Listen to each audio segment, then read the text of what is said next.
Welcome to Sleepless Philosophers, where deep ideas meet restful nights. If you enjoy these journeys through philosophy, please like and subscribe and turn on notifications for daily uploads. To support the channel, consider leaving a super thanks. Any amount helps us continue creating content. You can also become a member to request video topics. We're not monetized, so your support truly makes the difference. Now let the philosophy begin. The knowledge argument, what the colour scientist learns when she leaves her room. A scientist named Mary spends her entire life in a black and white room, a room devoid of colour, where everything is shades of grey. And Mary is a brilliant neuroscientist who specialises in colour vision, and she studies colour from this colourless room using black and white monitors and books. And she learns everything physical there is to know about colour, learns about wavelengths and photoreceptors and neural pathways, learns about opponent processing and colour constancy, knows exactly which brain states correspond to which colour experiences, can predict with perfect accuracy what someone will report when shown a coloured object. And Mary's knowledge of the physical facts about colour is complete, exhaustive, includes every fact that physics, chemistry, and neuroscience can provide. And yet Mary has never seen colour, has never experienced red or blue or yellow. And then one day, Mary leaves the room, steps outside, and sees a ripe tomato for the first time. And she experiences red. And philosopher Frank Jackson asks, does Mary learn something new? Does she gain new knowledge when she sees red for the first time? And the intuition is yes. She learns what red looks like, learns what it is like to experience red. And this new knowledge is not physical knowledge, because she already had all physical knowledge. And so there are facts about consciousness, facts about subjective experience that are not physical facts. And physicalism is false. And this is the knowledge argument, also called the Mary argument, one of the most influential arguments against physicalism, a challenge to the view that the physical facts exhaust all facts. Imagine Mary's situation, surrounded by books and papers explaining colour in physical terms. She knows that red light has wavelengths around 700 nanometers, knows that it activates long wavelength cones in the retina, knows the neural pathways from retina to visual cortex, knows which patterns of neural firing correspond to red experiences, and she can answer any questioner about the physics and neuroscience of colour, can predict how people will react to colours, what they will say, how their brains will respond. And yet when she sees red for the first time, she says, aha, so that is what red looks like. And this reaction suggests she learned something, gained knowledge she did not have before. And since she already knew all physical facts, the new knowledge must be non-physical, must be knowledge of phenomenal facts, of what experiences are like. And these phenomenal facts are not reducible to physical facts, are additional to them, and so physicalism is incomplete, fails to capture everything about consciousness. The knowledge argument can be formulated as follows. Mary knows all physical facts about colour vision before leaving the room. When Mary leaves the room and sees red, she learns something new. Therefore, there are facts about colour vision that are not physical facts. And this conclusion supports property dualism, supports the view that conscious experiences have phenomenal properties that are not physical properties, that the subjective character of experience is something over and above the objective physical facts. And the argument challenges physicalist theories of mind, challenges the claim that neuroscience can give complete knowledge of consciousness, suggests that first-person subjective experience involves aspects that third-person objective science cannot capture. Visualize the two kinds of knowledge. On one side is Mary's complete physical knowledge, all the objective facts about colour, the facts that can be stated in scientific language, measured by instruments, predicted by theories. And on the other side is phenomenal knowledge, knowledge of what red looks like, knowledge that can only be acquired through experience, through having the experience oneself. And the knowledge argument says these two kinds of knowledge are distinct, that no amount of the first kind can yield the second kind, and this distinctness shows that phenomenal facts are not physical facts, that consciousness has properties that resist physical reduction. Physicalists have developed multiple responses to the knowledge argument. The ability hypothesis argues that what Mary gains when she leaves the room is not new factual knowledge, but new abilities. The ability to recognize red, to imagine red, to remember red. And abilities are not facts, are know-how rather than know that. And so Mary's gain does not show that there are non-physical facts, only that physical knowledge does not automatically confer all abilities. And this response distinguishes knowing facts from having abilities, treats phenomenal knowledge as a kind of skill rather than propositional knowledge. The acquaintance hypothesis argues similarly that Mary gains acquaintance with red, becomes directly related to the experience of red in a way she was not before. But this acquaintance is not knowledge of new facts, it is a new way of knowing old facts, a new mode of presentation of facts she already knew. And so the knowledge argument fails because what Mary gains is not new knowledge, but new acquaintance. An acquaintance with experiences is compatible with physicalism does not show that there are non-physical facts. The old fact new guy's response argues that Mary learns no new fact but learns an old fact in a new way, learns about the physical property of experiencing red by having that experience, whereas before she only knew about it through descriptions and theories. And the same fact, the physical fact about red experiences, can be grasped in different ways, through theoretical knowledge or through direct experience, and Mary's situation involves gaining a new mode of access to old facts, not gaining access to new facts, and so the argument does not refute physicalism. Another response denies the key intuition, argues that Mary does not learn anything new when she leaves the room, that she already knew what red looks like from her complete physical knowledge. That complete physical knowledge includes phenomenal knowledge, and our intuition to the contrary is mistaken, is based on underestimating what complete physical knowledge would include. And if Mary truly knew everything physical about colour, then she would be able to deduce what red looks like, would already have phenomenal knowledge. And so the argument's premise is false. The knowledge argument also raises questions about the relationship between different kinds of knowledge, between theoretical and experiential knowledge, between objective and subjective perspectives, and whether these can be integrated, whether science can accommodate first-person phenomenal facts.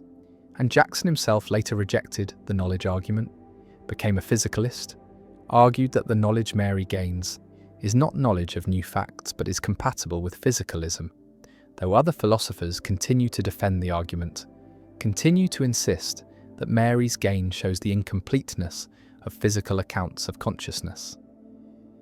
Mary sits in her black and white room, learning about colour, mastering every physical fact, and then she steps outside, and the world bursts into colour, and she sees red for the first time, and the tomato glows in the sunlight, and her reaction is wonder, is discovery, is the sense of learning something utterly new, and whether this reaction reveals that physicalism is false, that consciousness includes non-physical properties, or whether it merely shows that knowledge comes in different forms, different modes, remains disputed, remains one of the central debates in philosophy of mind, and the knowledge argument persists, powerful and controversial, a challenge to physicalist theories, a defense of the irreducibility of phenomenal consciousness, and a reminder that subjective experience, the what-it-is likeness of mental states, resists capture in purely objective physical terms, and Mary's story continues to be told, to be analysed, to be debated, and the question remains, did she learn something new, something that physical knowledge could not provide? And the answer determines whether consciousness can be fully explained by neuroscience, or whether phenomenal experience involves something more, something that transcends the physical. And the knowledge argument endures as a vivid illustration of the explanatory gap, the gap between physical facts and phenomenal facts, between brain and mind, between what we can know objectively and what we can only know by experience. The manipulation argument, when being programmed feels like choosing. A scientist creates a person in a laboratory, designs their brain molecule by molecule, programs their psychology precisely, installs specific beliefs, desires, values, personality traits, and then releases this person into the world, and the person deliberates about what to do, weighs options, considers consequences, makes decisions based on their reasons, their desires, their values, and all of this psychological processing feels normal from the inside, feels like genuine deliberation, genuine choice, and yet the person's entire psychology was determined by the scientist, was programmed. And so the person's choices are not really their own, not really free, are the scientist's choices implemented through the person's brain, and the person is not responsible for actions that flow from programmed psychology, is more like a puppet than an agent. And this is the manipulation argument against compatibilism. The argument that being determined by natural causes, by genes and environment, is relevantly similar to being determined by manipulation, by programming. And if programmed persons lack free will, then naturally determined persons also lack free will. And since determinism says all persons are naturally determined, all persons lack free will if determinism is true, and compatibilism is false. And this manipulation argument, developed by Dirk Pereboom and others, creates a serious challenge for compatibilist theories. Forces compatibilists to explain how natural determination differs from manipulation, how being caused by evolution and upbringing differs from being caused by a neuroscientist. And the argument remains controversial, remains debated, and compatibilists offer various responses. But the challenge persists. Imagine the manipulated person situation. They wake up in the laboratory, memories implanted, personality formed, and they go about their life, make choices, pursue goals, and from their perspective, everything seems normal. They feel like they are choosing freely, feel like their decisions are their own, and yet every thought, every desire, every value was installed by the scientist. And nothing about their psychology is random. Nothing escaped the scientist's control. And now consider whether this person is morally responsible for their actions, whether they deserve praise or blame. And the intuition is no. They are not responsible because their actions flow from programmed psychology, from values and desires they did not choose, that were imposed on them. And responsibility requires that psychology be one's own, not be externally determined. And the manipulated person's psychology is not their own, is the scientist's creation. And so they lack responsibility, lack free will. The manipulation argument proceeds through cases, starts with extreme manipulation, obvious programming, and then gradually moves toward more natural cases, and asks at each stage whether the person is responsible, and the cases are designed to show that there is no relevant difference between manipulation and natural causation, that if manipulation undermines responsibility, then natural determination also undermines responsibility. And the four-case argument, Pereboom's version, goes as follows. In case 1, a person is directly manipulated by scientists who induce specific mental states.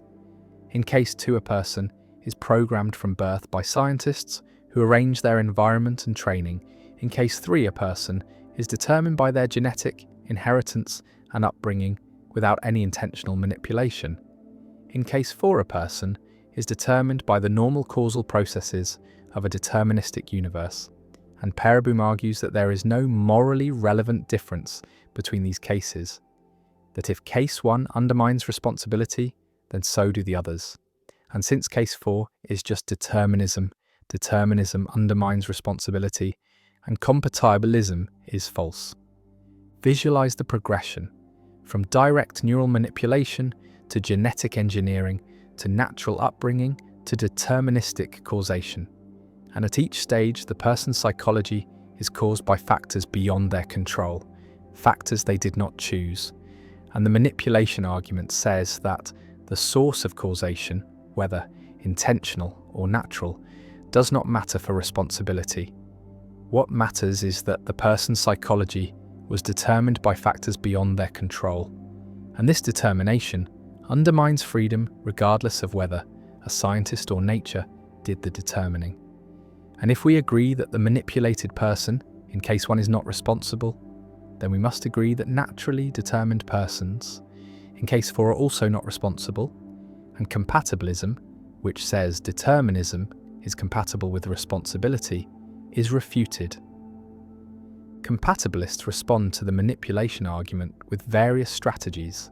One response distinguishes between manipulation and natural determination, argues that manipulation involves bypassing the person's normal, deliberative processes, involves imposing psychology externally, while natural determination involves the person's psychology developing through normal processes, through learning and experience and interaction with the world. And this difference matters for responsibility, makes naturally determined persons responsible, even though manipulated persons are not. And the manipulation argument fails because it ignores this difference, treats all determination as equivalent when it is not. Another compatibilist response argues that the manipulated person is responsible, challenges the intuition that manipulation undermines responsibility, and this response requires biting the bullet, accepting that even persons whose psychology was programmed by scientists are responsible as long as their actions flow from their own deliberation, their own reasons, even if those reasons were installed.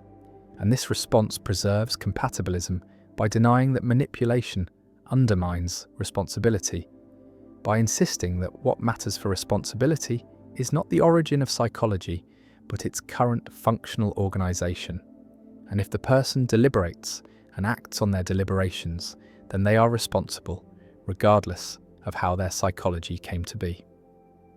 A third compatibilist response distinguishes between historical and structural accounts of responsibility, argues that responsibility depends on the structure of the person's psychology, on whether they have the right kind of control mechanisms, the right kind of reflective capacities, not on the history of how that psychology was formed and manipulated. Persons can have the right structure, even if their history is abnormal, and so they are responsible.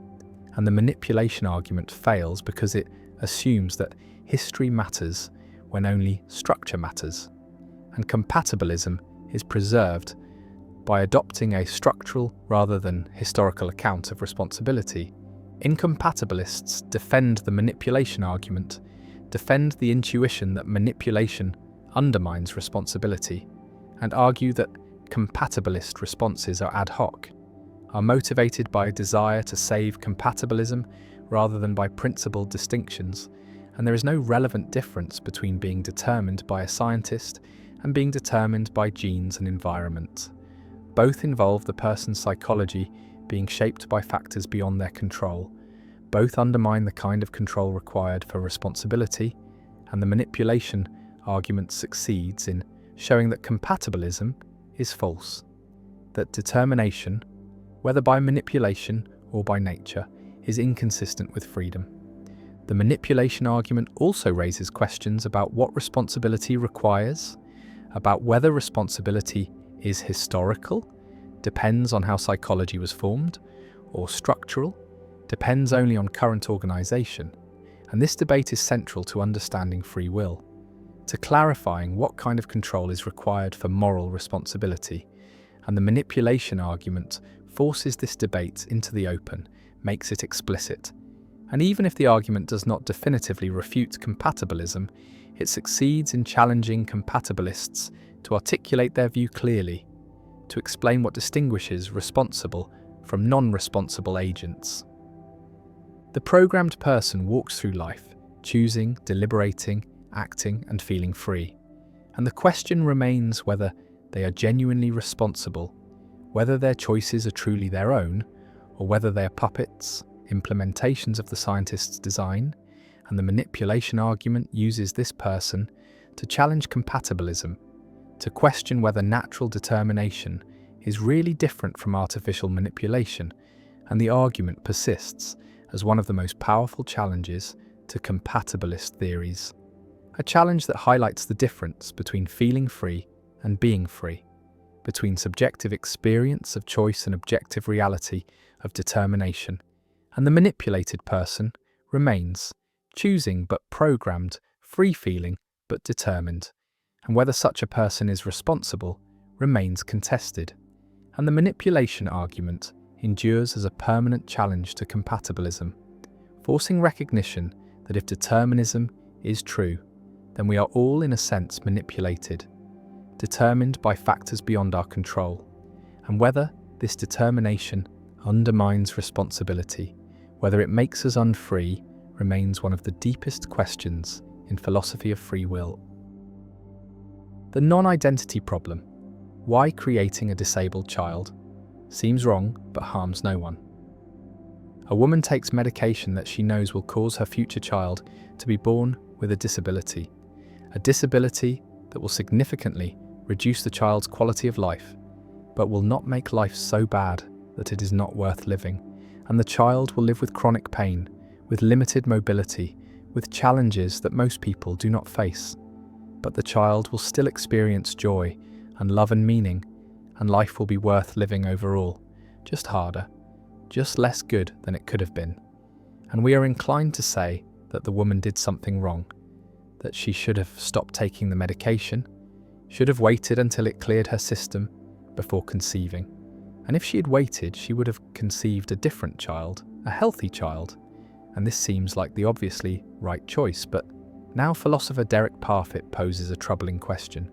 Who exactly was harmed by the woman's choice? Who was made worse off? And the answer is puzzling because the disabled child cannot claim to have been harmed. Because if the woman had waited and conceived a different child, then this particular child would not exist at all, and the disabled child's only alternative to existing with a disability is not existing. And existing with a disability, as long as life is worth living, is better than not existing. And so the disabled child is not worse off, is actually better off for existing. And if no one was harmed, then how can the action be wrong? And this is the non-identity problem, a puzzle about how to ground judgments of wrongness in cases where the identity of affected individuals depends on the choices being evaluated. Imagine the scenario more carefully. At time 1, the woman is taking medication, and she has a choice: conceive now and have a disabled child, or wait a month, stop the medication, and conceive a healthy child. And suppose she chooses to conceive now, and 9 months later, a child is born with a disability. Call this child Alex, and Alex grows up facing challenges, but also experiencing good things. And on balance, Alex is glad to be alive, prefers existing to not existing. And now we ask whether the woman wronged Alex, whether Alex was harmed by the woman's choice. And the problem is that the alternative was not Alex without the disability.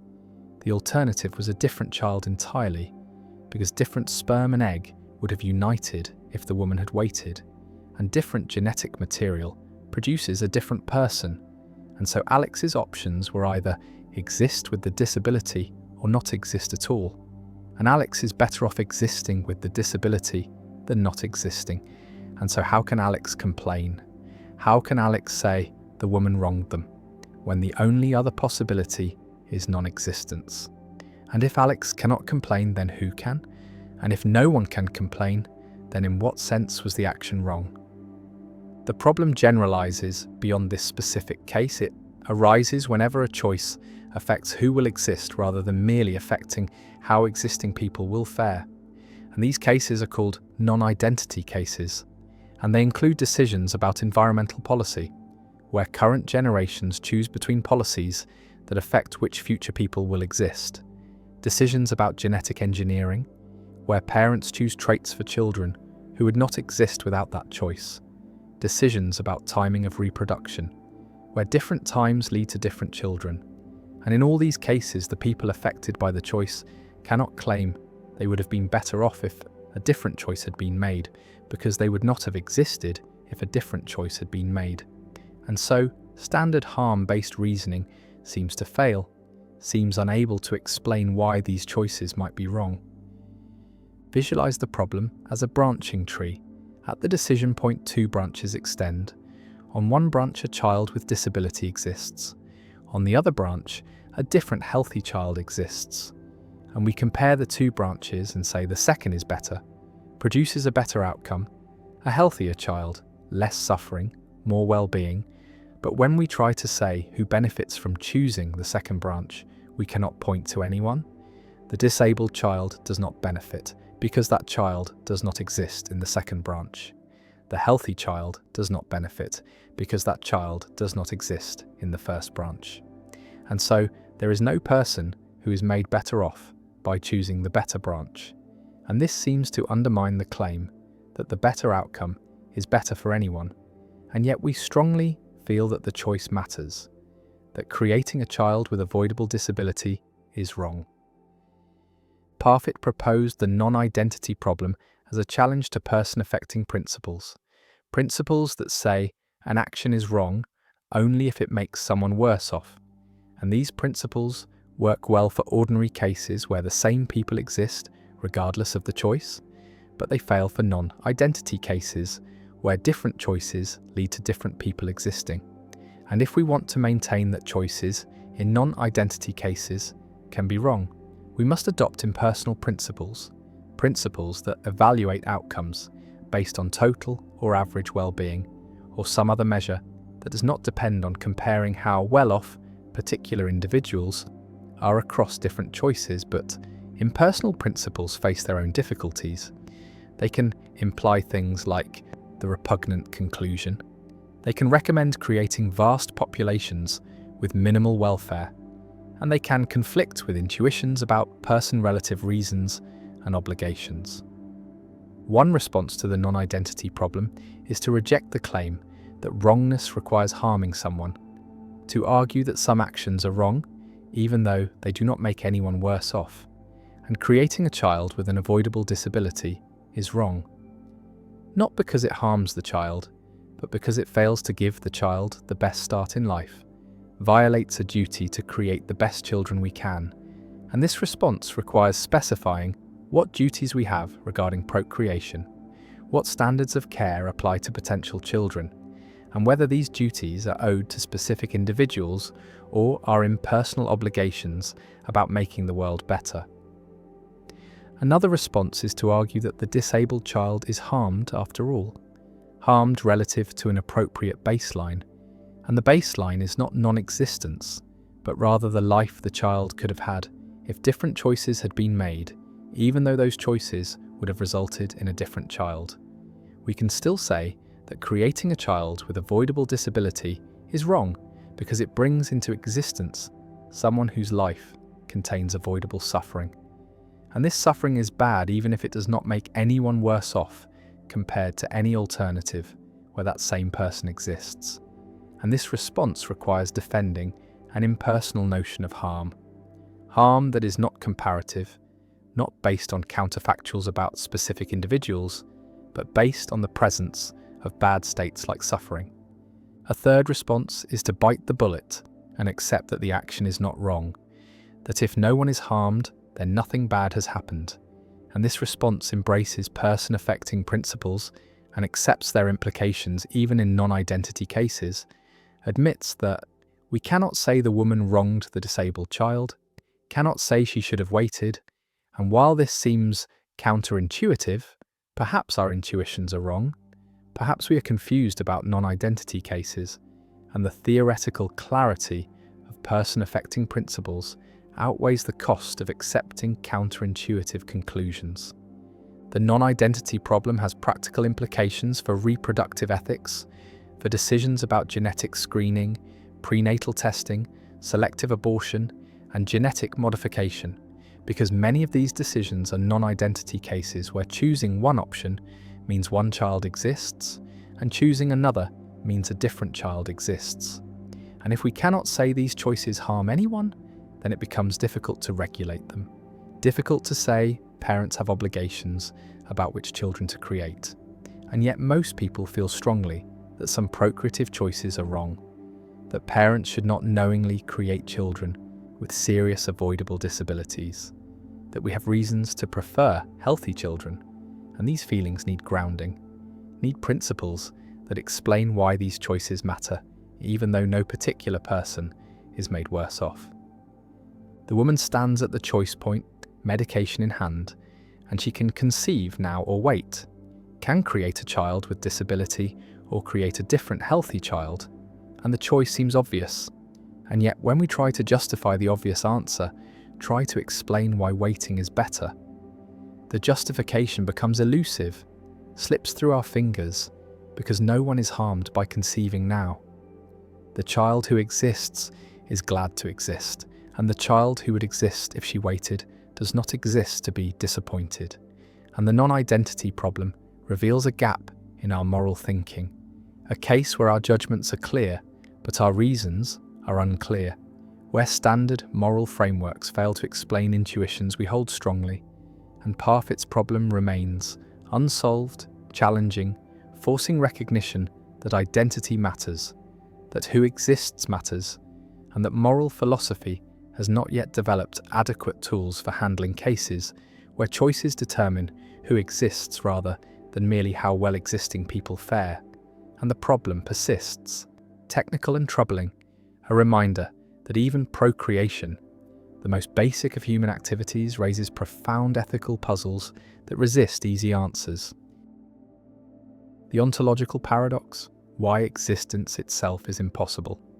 A philosopher asks the most fundamental question in metaphysics, asks why anything exists at all, why there is something rather than nothing, and this question seems to demand an answer. Seems like there must be some explanation for the existence of the universe, some reason why being triumphs over non-being, and yet every proposed answer creates problems, creates paradoxes, leads to infinite regress or unjustified stopping points. And this is the ontological paradox, the puzzle about existence itself, about whether existence requires explanation, whether existence can be explained, whether there could be a sufficient reason for there being something rather than nothing. And the paradox arises because existence seems to be a brute fact, seems to be something that just is without explanation, and yet accepting brute facts seems unsatisfying, seems to violate the principle of sufficient reason, the principle that everything has an explanation, and this tension between the demand for explanation and the impossibility of ultimate explanation creates the ontological paradox. A paradox that has troubled philosophers since ancient times, that remains unresolved, that perhaps cannot be resolved, and that reveals deep limits on human understanding, on our capacity to explain why things are rather than why they are not. Imagine trying to explain why the universe exists, why there is something rather than nothing, and you might say the universe exists because it was created. But then you must explain why the creator exists. And if you say the creator exists necessarily, exists by its own nature, cannot fail to exist, then you face the question of why necessary existence is possible, why there are any necessary beings, why the category of necessary existence is not empty. And if you say the creator has no explanation, exists as a brute fact, then you have abandoned the demand for explanation, have accepted that existence requires no reason. And if existence requires no reason, then why not say the universe itself exists as a brute fact? Why invoke a creator at all? And the explanatory chain either goes on forever, infinite regress, or stops at something unexplained. Brute fact, and neither option is satisfying. Neither provides the ultimate explanation we were seeking. And the ontological paradox emerges, the recognition that existence cannot be fully explained, that the question why something, rather than nothing, has no satisfactory answer. The paradox can be stated as an impossibility argument. Either everything has an explanation, or some things are brute facts without explanation.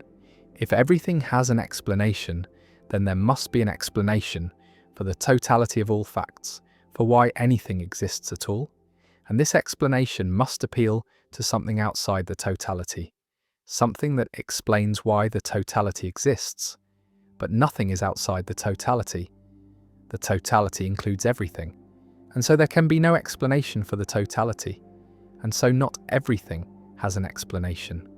And there are brute facts, and if there are brute facts, then the principle of sufficient reason is false, and we must accept that some things exist without reason, without explanation, and if existence requires no explanation, then the question why something rather than nothing has no answer is not a real question, is based on the false assumption that existence requires explanation.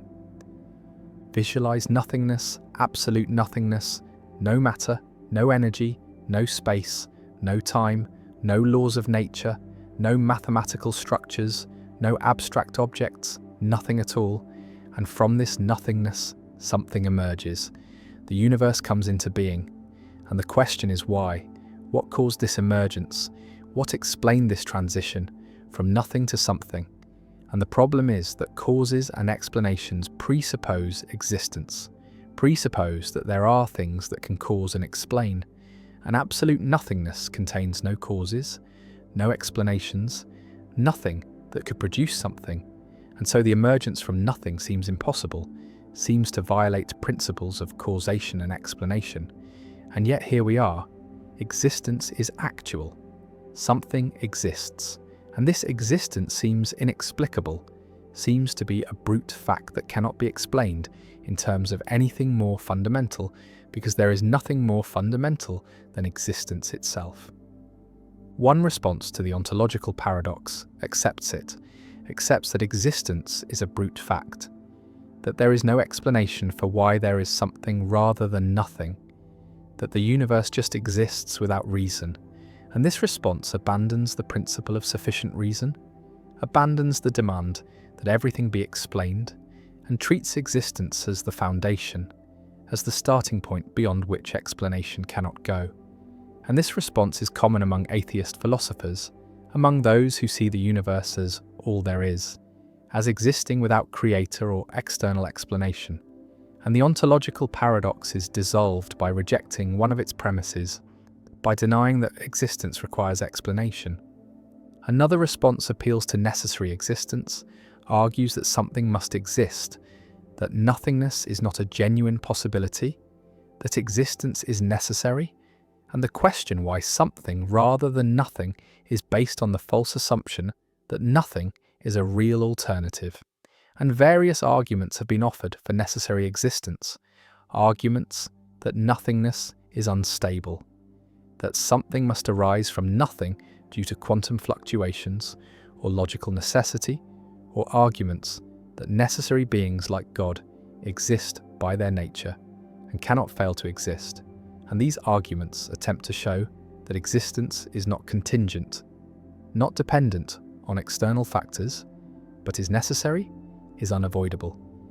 And if existence is necessary, then the question why something rather than nothing dissolves. The answer is that something must exist. Nothing is not an option. A third response questions the question, argues that why is there something rather than nothing is not a genuine question, is based on confusion about what questions can meaningfully be asked. And the question presupposes that nothing is the default, the expected state, and something is the deviation that requires explanation. But this presupposition is unjustified. There is no reason to privilege nothing over something, no reason to think nothing is more natural or more likely. And if something and nothing are on equal footing, then the question collapses, becomes unanswerable because it has no presupposition to support it. And the ontological paradox dissolves because the founding question is revealed to be pseudo-question. The ontological paradox also connects to debates about cosmology, about the origin of the universe, about whether the Big Bang was the beginning of everything, or whether something existed before, and cosmologists have proposed various scenarios. Eternal inflation, where universes are constantly being created in a multiverse. Cyclic cosmologies, where the universe goes through endless cycles of expansion and contraction. Quantum creation, where the universe emerged from quantum vacuum fluctuations. And each scenario pushes the question back, explains our universe in terms of something more fundamental. But the question remains why that more fundamental thing exists, why there is quantum vacuum, why there are laws of physics, why there is anything at all, and the ontological paradox persists at every level, cannot be escaped by postulating more fundamental entities or processes. Some philosophers embrace the paradox, treat it as revealing something deep about the limits of explanation, about the structure of understanding. That explanation must stop somewhere, must reach a foundation that is itself unexplained. And existence is that foundation, is the basic fact that grounds all other facts.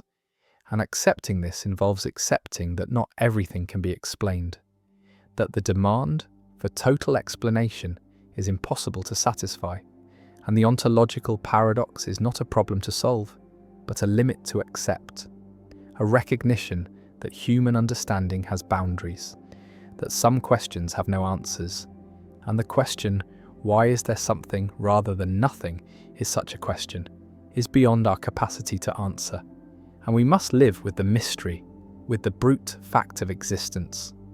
The universe exists, spreads across billions of light years, contains galaxies and stars and planets and life, and the question echoes, why? Why does any of this exist? Why is there something rather than nothing? And no answer fully satisfies, no explanation reaches the ultimate ground, and the ontological paradox persists, ancient and insoluble, a paradox that reveals the limits of metaphysics, the boundaries of explanation, the point where philosophy must fall silent and accept that existence simply is, without reason, without cause, without ultimate explanation, and the paradox endures as one of the deepest problems in philosophy, a problem that perhaps cannot be solved because it points to the edge of what can be understood, the limit where explanation gives out and brute fact takes over, and existence remains, mysterious and fundamental, and the question remains unanswered and perhaps unanswerable. The paradox of choice, why having everything makes us want nothing. A shopper stands in the cereal aisle of a modern supermarket, surrounded by hundreds of options, dozens of brands, each offering multiple varieties, chocolate cereals and fruit cereals and granola and organic options and sugar-free options and high-fiber options. And the shopper came with a simple goal, to buy cereal, but now faces a wall of choices, and minutes pass. Then more minutes, as the shopper reads labels, compares prices, weighs nutritional content against taste preferences, and the simple task becomes exhausting, becomes overwhelming, and eventually the shopper either picks something randomly just to escape the aisle, or leaves without buying anything at all, paralyzed by too many options. And this is the paradox of choice, articulated by psychologist Barry Schwartz. The observation that while having some choice is better than having none, having too many choices can actually make us worse off, can lead to decision paralysis, anxiety, dissatisfaction, and regret. And this paradox challenges the assumption that more freedom and more options always lead to better outcomes, suggests instead that there is an optimal amount of choice beyond which additional options become burdensome rather than beneficial. Imagine living in a world with few choices, a small village where there is one type of bread, one kind of shoe, limited options for occupation and lifestyle, and people generally wear what everyone wears, eat what everyone eats, follow the paths that tradition provides. And this limited choice can feel constraining, can prevent people from finding what truly suits them, can force them into roles and lifestyles that do not fit, but it also simplifies life, reduces the cognitive burden of decision-making, provides clear social scripts and expectations, and people in such societies often report high satisfaction because expectations are managed, because the gap between what they have and what they could have is small. And now contrast this with modern, affluent societies where choice proliferates endlessly, where every decision, from what to eat for breakfast to what career to pursue, involves navigating vast option spaces. And while this freedom allows for personalization, allows people to find exactly what they want, it also creates anxiety, creates the constant question of whether a better option exists, whether the choice made was optimal. And this anxiety erodes satisfaction even when the chosen option is good, because the existence of unchosen alternatives haunts a decision. The paradox operates through several psychological mechanisms. First is decision paralysis. When faced with too many options, the cognitive load of evaluating them becomes overwhelming. And rather than carefully comparing all options, people either make hasty decisions to escape the complexity or defer the decision entirely, avoid choosing at all. And this is why offering more product varieties can sometimes decrease sales. Why adding options can reduce rather than increase engagement, because each additional option adds to the burden of decision making, and at some point the burden exceeds the benefit and people opt out. Second is regret and second guessing. When there are many options and you choose one, the existence of all the unchosen options creates opportunity for regret, creates the thought that perhaps one of the other options would have been better, and this regret is stronger when there are more alternatives, because each alternative represents a path not taken, a potential source of better outcomes. And so the chosen option must compete not just with reality, but with imagination, with idealized versions of what the unchosen options might have provided, and actual outcomes rarely exceed these idealized counterfactuals. And so satisfaction decreases even when the choice is good. And this effect is amplified when choices are reversible, when you can change your mind, because reversibility keeps all options perpetually open, prevents commitment, prevents the psychological closure that comes from accepting a decision as final. Third is the escalation of expectations. When there are few options, we expect less. We accept what is available and feel grateful if it is good. But when there are many options, we expect to find exactly what we want, expect the perfect fit, and our standards rise. And this rising threshold means that good outcomes feel merely adequate rather than excellent. And satisfaction depends not on absolute quality, but on the gap between expectations and reality. And more choice raises expectations faster than it improves outcomes. And so, the net effect is decreased satisfaction, despite better products and more freedom. Visualize a graph with number of options on one axis and satisfaction on the other, and the relationship is not linear but inverted U-shaped. Satisfaction rises as options increase from 0 to some moderate number, perhaps 5 or 10, because having some choice allows people to find something that fits their preferences.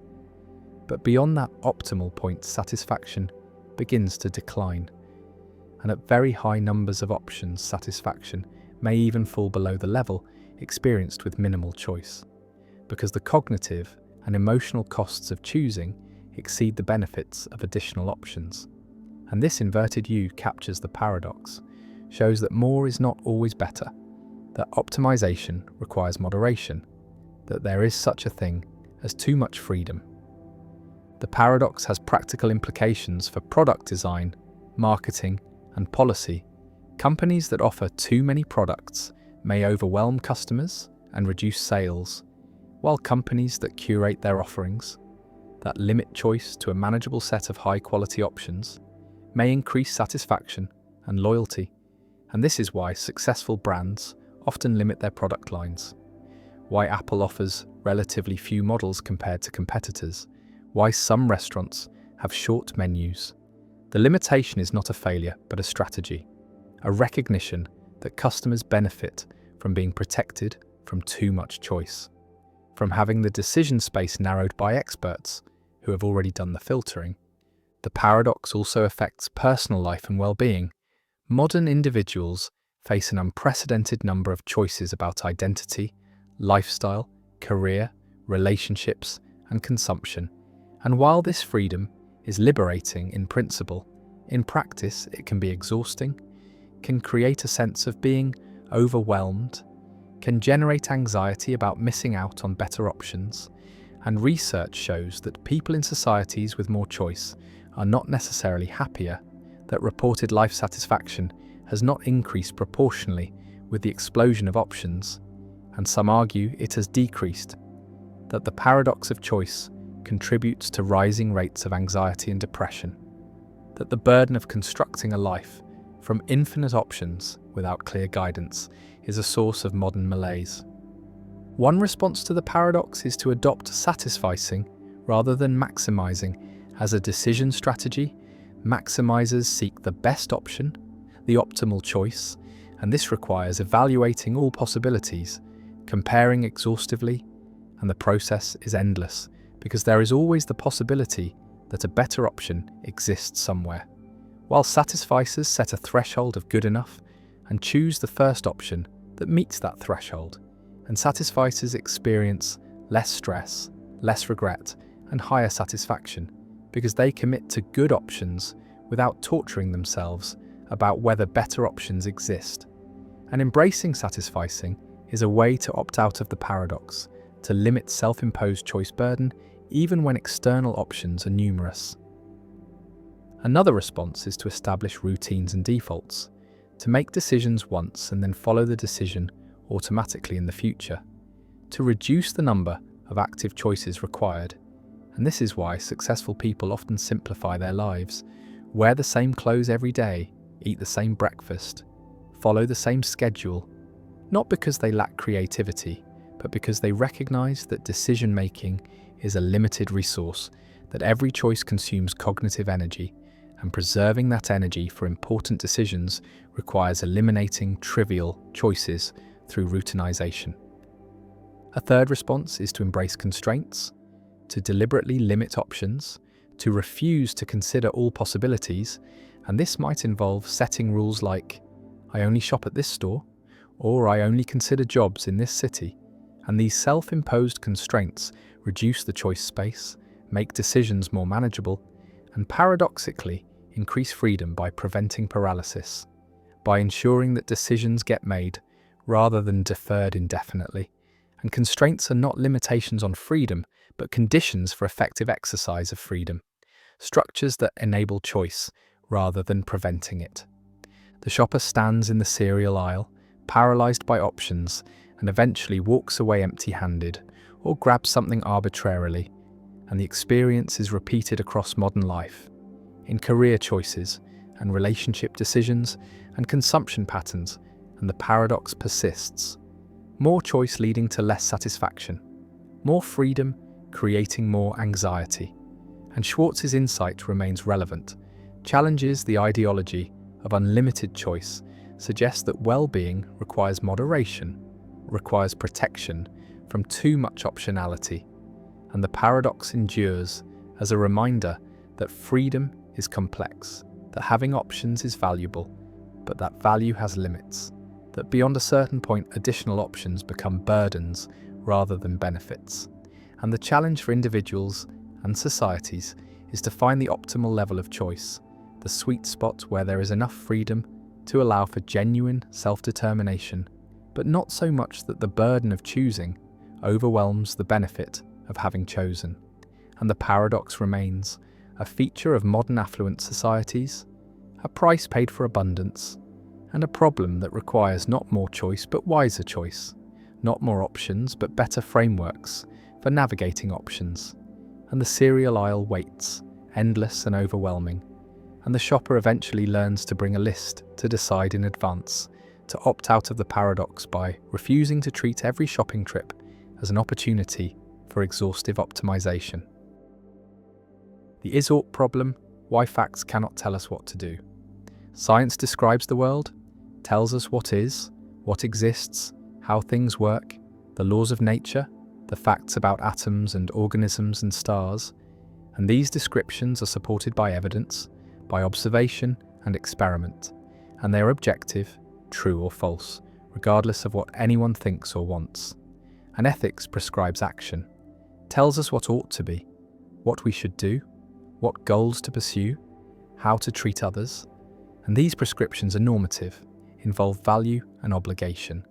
And the question that has haunted philosophy since David Hume raised it in 1739 is whether we can derive ought from is, whether we can move from factual premises to moral conclusions, whether what exists tells us anything about what should exist. And Hume's answer was no. There is a gap, an unbridgeable chasm between descriptions and prescriptions, between facts and values, between is and ought, and no amount of purely factual information can tell us what we should do. And this is the is-ought problem, sometimes called Hume's guillotine, because it cuts moral reasoning off from empirical inquiry, separates facts from values, and leaves us wondering how moral knowledge is possible if it cannot be derived from facts about the world. Hume observed that writers on morality begin with ordinary observations, with statements about human nature or God or social arrangements, statements that use the copula is, describing what exists, and then suddenly they switch to statements using ought or ought not, prescribing actions or condemning behaviours. And this transition, Hume says, is never explained, is never justified. The writers seem to assume that the ought follows from the is, that because things are a certain way we should act in a certain way, but this assumption is invalid.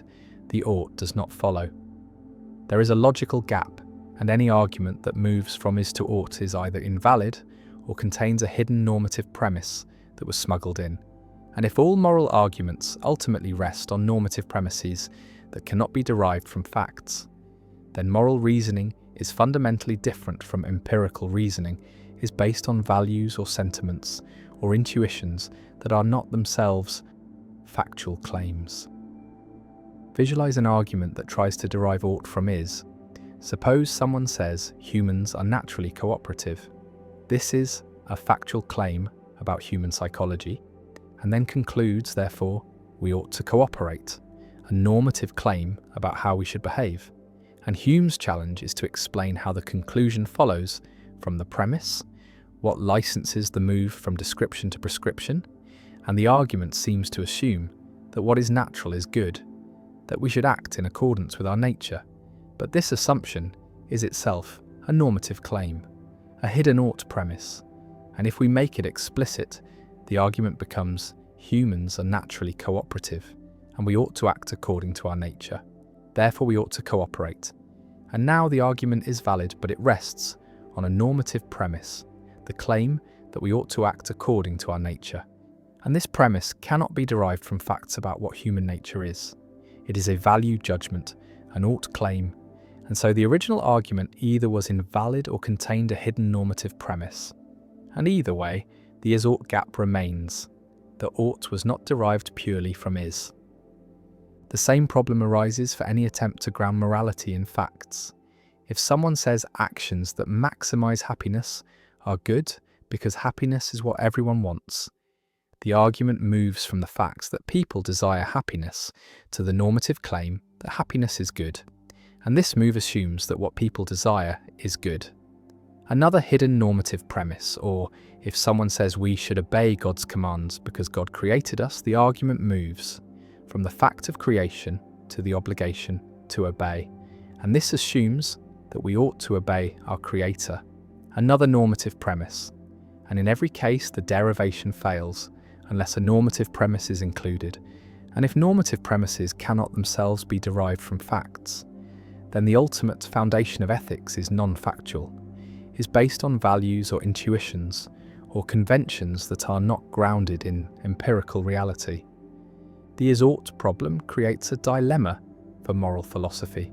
Either accept that moral claims are not factual, are not true or false in the way scientific claims are, but express attitudes or prescribe actions or reflect cultural conventions, and this leads to non-cognitivism or relativism, views that deny objective moral truth, or accept that moral claims are factual, but insist that moral facts are sui generis, are not reducible to natural facts, are known through intuition or reason rather than through empirical observation, and this leads to non-naturalism, the view that morality is objective but not part of the natural world, studied by science, or find some way to bridge the is-ought gap, to derive ought from is, and this requires showing that certain facts entail normative conclusions, that the gap is not as wide as Hume thought.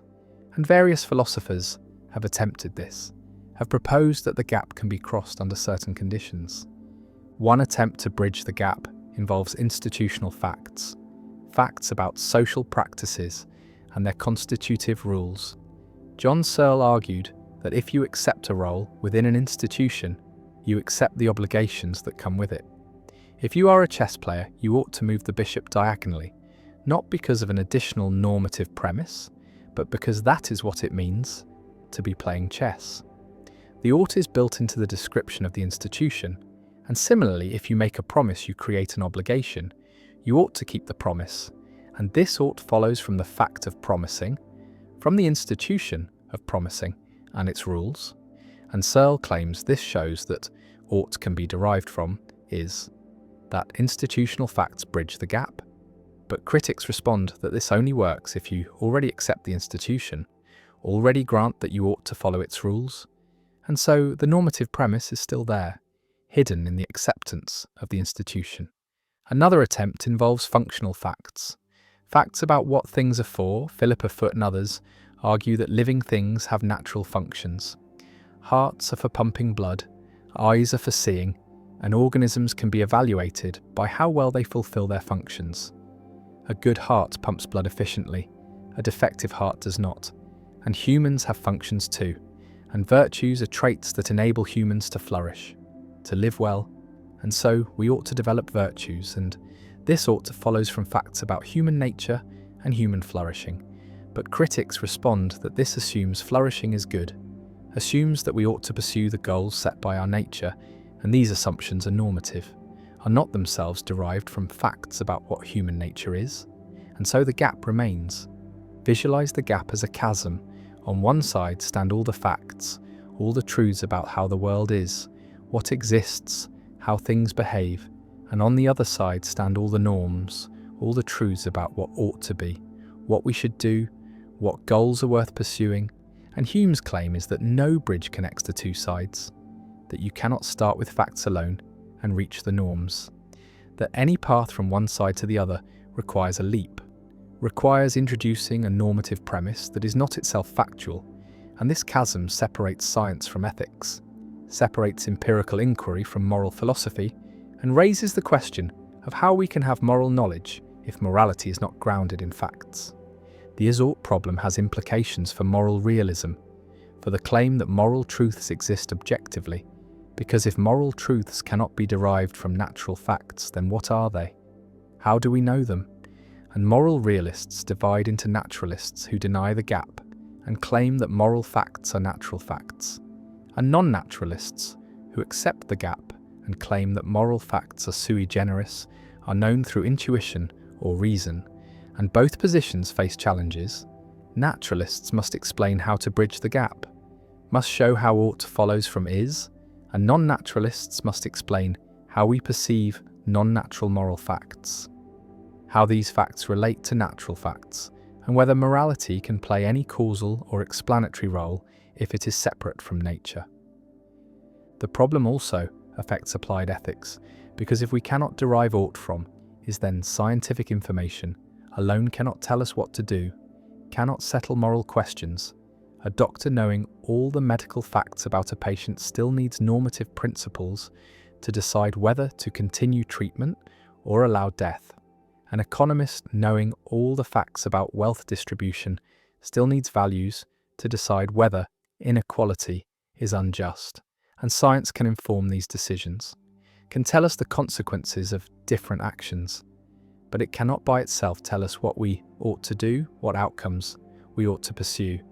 And this means ethics is ineliminable, is not reducible to any empirical science, requires normative reflection and judgment that goes beyond factual knowledge. The chasm yawns, facts on one side, values on the other, and no bridge appears and Hume's guillotine falls.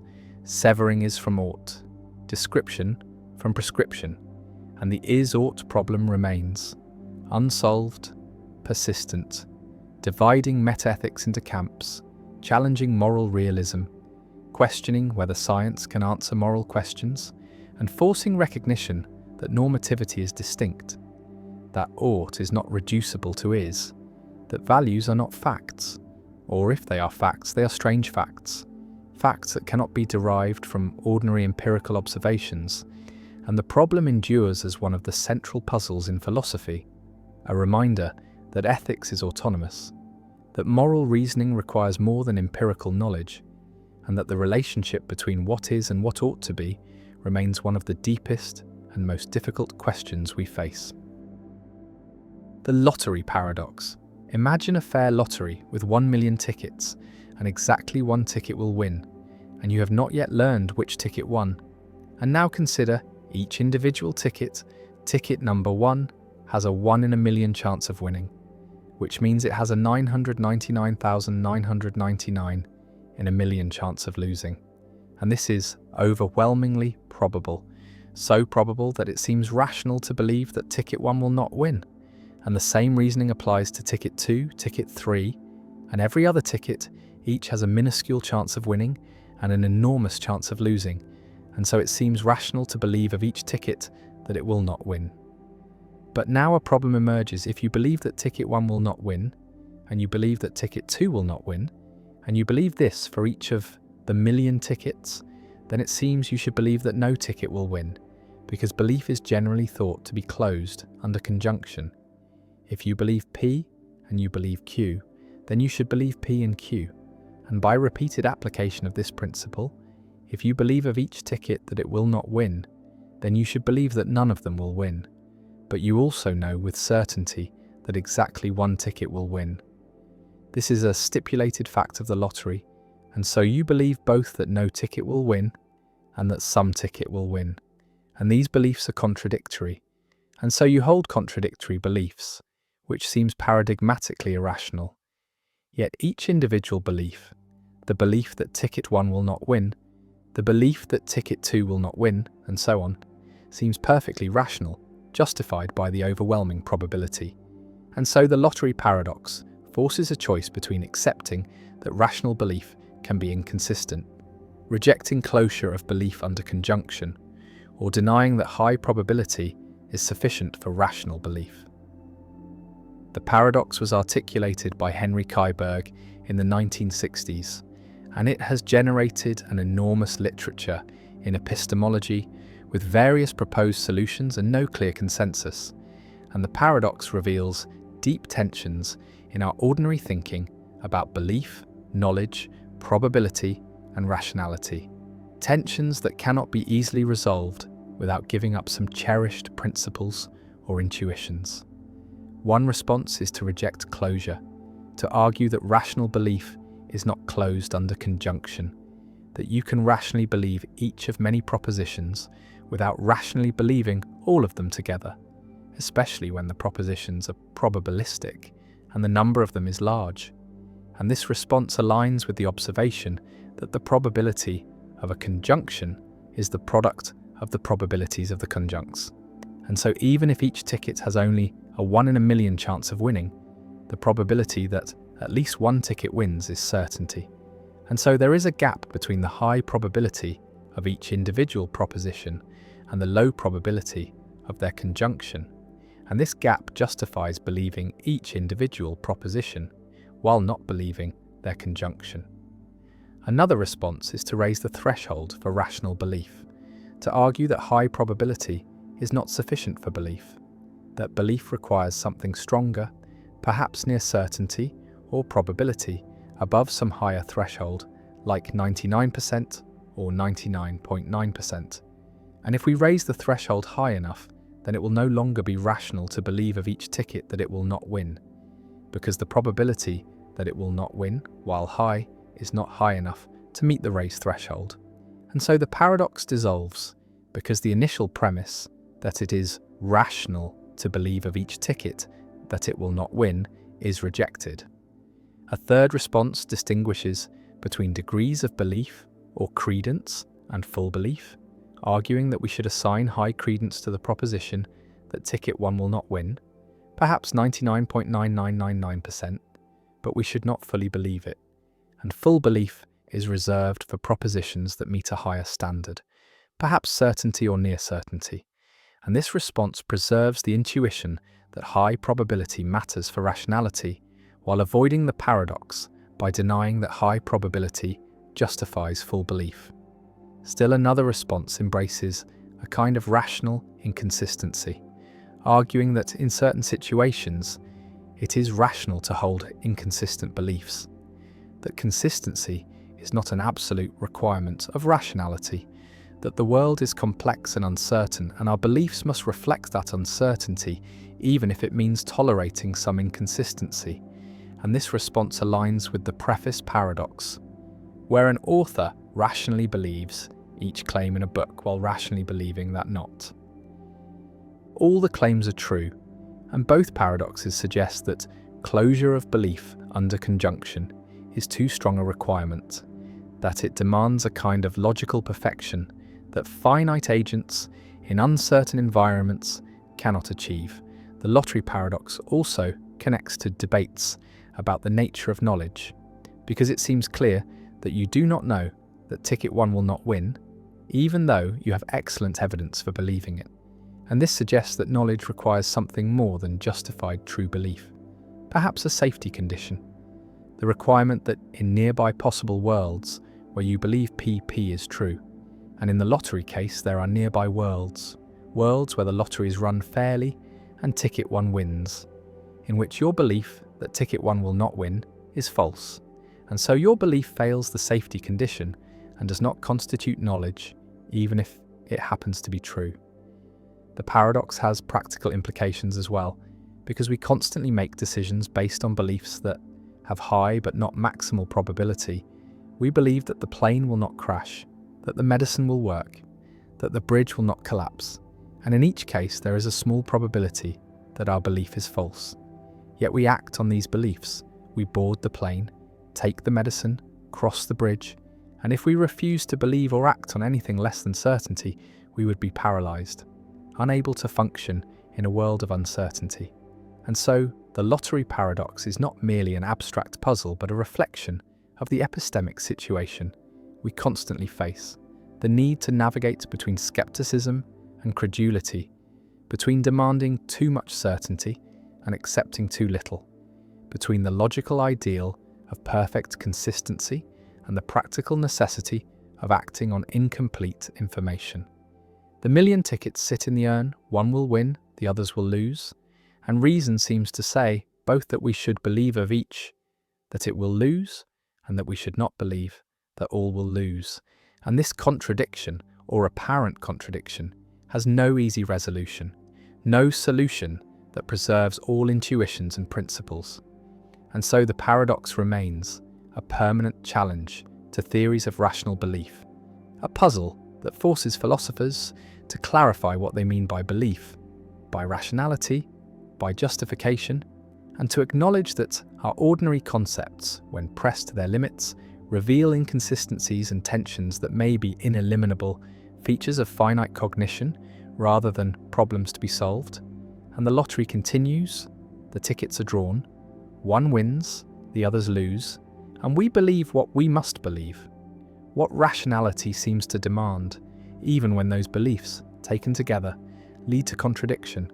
And the paradox endures, a monument to the gap between logical perfection and epistemic reality, between what we ought to believe in principle and what we must believe in practice. The McGurk effect. Why seeing changes what you hear. A person watches a video of someone speaking, sees their lips move, hears sounds, and perceives speech, but something strange occurs. The auditory signal says one thing, the syllable Baha, and the visual signal shows lips making a different movement, the movement for Ga, and yet what the person hears is neither Ba nor Ga, but Da, a fusion of the two inputs, a compromise between hearing and vision. And this is the McGurk effect, discovered by psychologist Harry McGurk in 1976, a robust illusion showing that speech perception is multimodal, integrates auditory and visual information, and vision can alter what you hear, can change the perceived phoneme, even though the auditory input remains constant and the effect is automatic, is unconscious, occurs even when you know it is happening, and closing your eyes restores the original bar sound, showing that vision was modifying auditory perception, and the McGurk effect reveals that perception is not modality specific, but is multimodal, that different senses interact, that seeing influences hearing and hearing influences seeing, and perception is a unified process that integrates information from multiple sources. And this has implications for theories of perception, for understanding consciousness, and for recognizing that sensory modalities are not separate channels, but are interconnected systems that jointly construct perceptual experience. Imagine experiencing the effect, watching a video where someone's lips move saying "gar" while the audio plays "bar," and you hear "da," not what was said, not what the lips showed, but a fusion, and you know the audio is "bear." Can check by closing your eyes, but when your eyes are open, you hear "da." Vision overrides audition, changes what you hear, and the effect is involuntary, is not something you can turn off. Perception integrates the inputs automatically, and this integration occurs before consciousness, before you become aware of the sound, and what reaches awareness is already a fusion, already combines hearing and seeing, and you cannot access the separate inputs, cannot hear "bay" and see "gay" separately, but only experience the integrated "da." The McGurk effect demonstrates that speech perception is not purely auditory, not simply a matter of processing sound waves, but involves visual information about lip movements, facial gestures, speaker identity, and context. And the brain combines these sources, weighs them according to reliability, and produces a unified percept. And when visual and auditory information conflict, the brain compromises, produces a perception that splits the difference. And this compromise shows that perception is not just input-driven but is constructed, is the result of unconscious inference, of combining cues according to probabilities. And McGurk is an example where the inference goes wrong, produces a percept that does not match either input perfectly, but represents the brain's best guess given conflicting information. Visualize the perceptual system as Bayesian, as computing probabilities based on sensory inputs and prior expectations. And when you see lips saying "gyar" and hear "br," the brain computes that "die" is most likely given that visual and auditory cues are both somewhat unreliable and the percept should compromise between them. And this Bayesian integration explains many perceptual phenomena, explains how the brain combines cues from different senses, weights them by reliability, and produces unified, coherent experience. And the McGurk effect is a case where the integration produces an incorrect result, but reveals the normal processing that usually works well, that usually integrates senses accurately.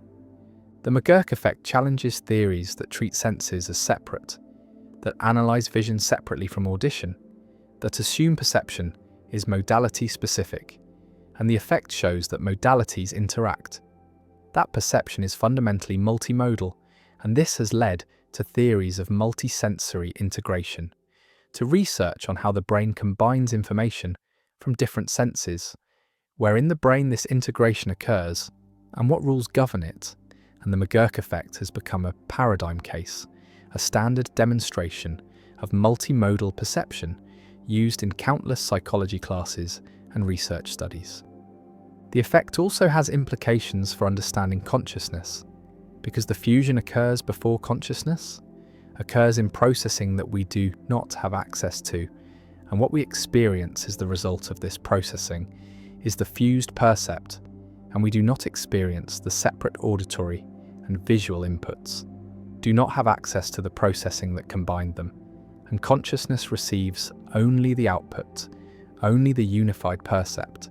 And this shows that much of perception is unconscious, is hidden from awareness, and conscious experience is constructed from unconscious processing. And the construction is so seamless that we do not notice it, do not realize that our experience is a synthesis rather than a direct recording of input. The McGurk effect appears in discussions of cognitive penetrability, because if perception is modular, if sensory systems are encapsulated, then one modality should not influence another. Vision should not alter what you hear, but the McGurk effect shows cross-modal influence, shows that perception is not strictly modular, that different sensory modules communicate and interact. And this qualifies strong modularity, suggests that while early sensory processing may be modular, later perceptual processing integrates across modalities, and perception as a whole is not modular but is interactive. And the McGurk effect is evidence for this interactivity, for perceptual systems that are not strictly separated but are interconnected. The effect also has practical implications for understanding speech perception in noisy environments, for designing hearing aids that take advantage of visual information, for developing virtual reality systems that create convincing multimodal experiences, and for understanding how perception can be manipulated, how illusions can be created through conflicting sensory cues. And the McGurk effect shows that perception is vulnerable to these manipulations, is not simply determined by physical input, but depends on how inputs are integrated. The person watches the video, hears da, knows the audio says ba, sees the lips say ga, and yet perceives da, a fusion that is none of the inputs but is the brain's compromise. And the McGurk effect persists, demonstrates multimodal integration, challenges modular theories, reveals unconscious perceptual processing, and stands as one of the most famous demonstrations in cognitive psychology. A simple effect that reveals deep truths about how perception works, how senses interact, how consciousness is constructed from unconscious processes, and the effect remains robust and automatic, a permanent feature of human speech perception, showing that seeing changes, hearing, that perception is unified, that the brain constructs experience from multiple sources, and the fusion continues. Da heard when ba was spoken, and ga was seen, and the McGurk effect endures. The paradox of analysis, how explaining something makes it meaningless. A philosopher attempts to analyze a concept, to provide a definition that captures its meaning precisely, and suppose the concept is knowledge, and the philosopher proposes that knowledge is justified true belief.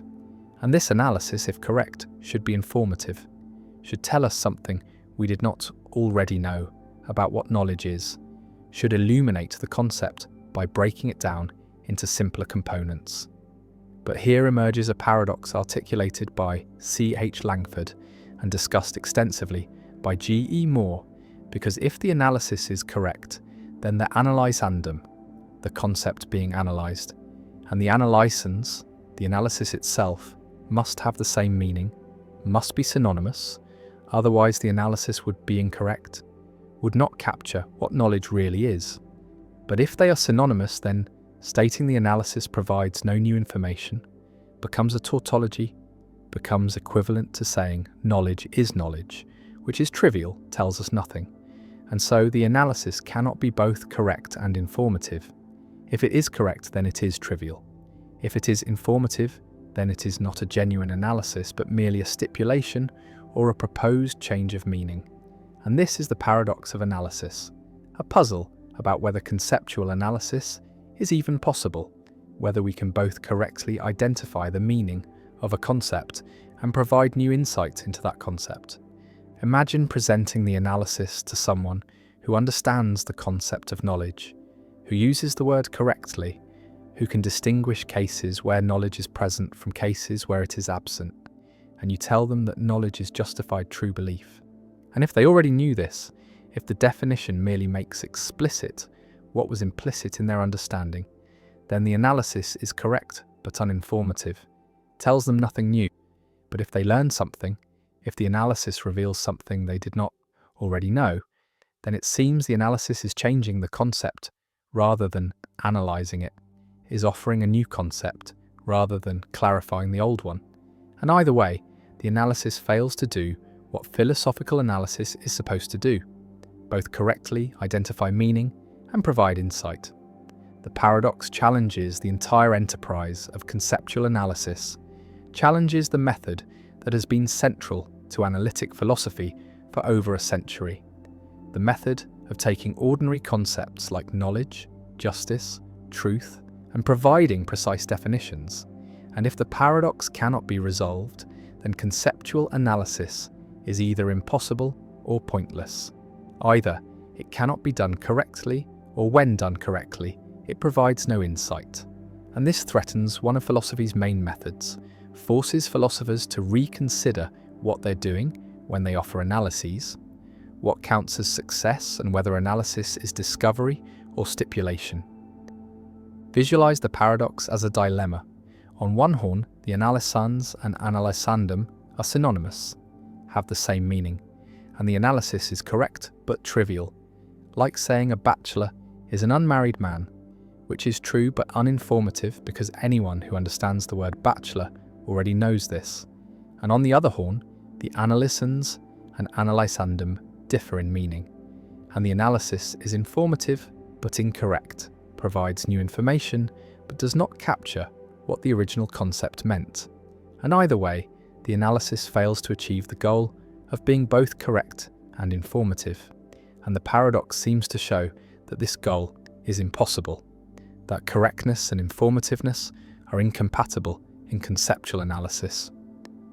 One response distinguishes between sense and reference, between how a concept is presented and what it refers to, and argues that an analysis can have the same reference as the analysandum while differing in sense, and so the analysis is informative because it presents the concept differently, makes explicit aspects that were implicit even though it refers to the same thing, and the analysis knowledge is justified. True belief is informative because even though knowledge and justified true belief refer to the same set of cases, they present those cases differently, one as a simple concept and the other as a complex structure. And learning the structure is learning something new even though the reference remains the same. And this response draws on Frege's distinction between sense and reference, uses it to explain how analyses can be both correct and informative. Another response appeals to implicit versus explicit knowledge, argues that competent speakers have implicit understanding of concepts, understand how to use them correctly, but lack explicit understanding, cannot state the definition, and conceptual analysis makes implicit knowledge explicit, converts procedural knowledge into propositional knowledge, and this conversion is informative even though it does not add to what was implicitly known, and the analysis is correct because it captures the implicit understanding and informative because it makes that understanding explicit and available for reflection. And so the paradox dissolves because correctness and informativeness are compatible when we recognize that knowledge comes in implicit and explicit forms. A third response questions whether analyses are meant to be synonymous, argues that philosophical analyses are not claims about linguistic meaning, but claims about the nature of things, about what knowledge really is, about its essential properties, and knowledge is justified. True belief is not a claim about what the word means, but a claim about what knowledge consists in, about its metaphysical structure. And this claim can be informative, even if it is necessarily true, even if knowledge could not be otherwise, because discovering necessary truths is informative. Learning that water is H2O was informative, even though it is necessarily true that water is H2O, and so philosophical analysis is more like scientific discovery than like lexicography, more like finding out what things are than like defining words. And the paradox assumes the wrong model of analysis. The paradox also connects to debates about analyticity and the analytic-synthetic distinction, because if analyses are analytic truths, true in virtue of meaning, then they should be trivial, should be knowable a priori just by understanding the concepts. But many proposed analyses are controversial, are rejected by competent speakers, and this suggests either that analyses are not analytic, or that analyticity is more complex than traditionally thought. And Quine's critique of the analytic-synthetic distinction can be seen as embracing the paradox, as arguing that there are no purely analytic truths, that all statements are revisable, that meaning and fact are not sharply separated, and so philosophical analyses are not discoveries of meaning, but proposals for how to understand concepts, and their value is pragmatic, depends on whether they illuminate, rather than whether they are correct in some absolute sense. The paradox remains unresolved. Different philosophers offer different solutions based on different theories of meaning and different conceptions of what philosophical analysis aims to achieve.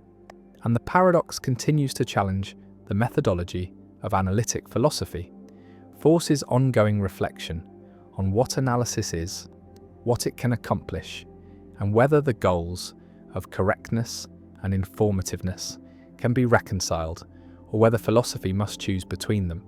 And the concept of knowledge sits waiting for analysis, and the philosopher proposes justified true belief.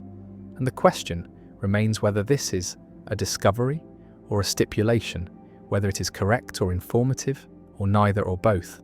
And the paradox persists, a puzzle about philosophy's methods, about whether conceptual analysis is possible, about the relationship between understanding and articulation, between implicit grasp and explicit formulation, and whether the attempt to make our concepts precise enriches or distorts them, captures their meaning or creates new meanings.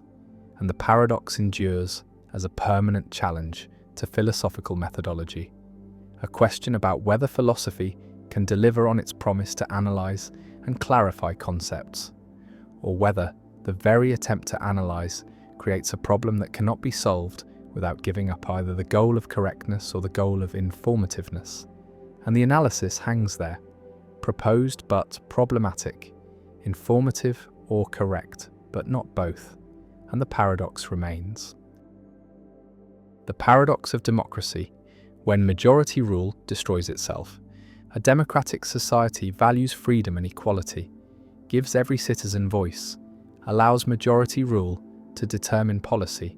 And this seems just, seems fair, seems like the best system for governance.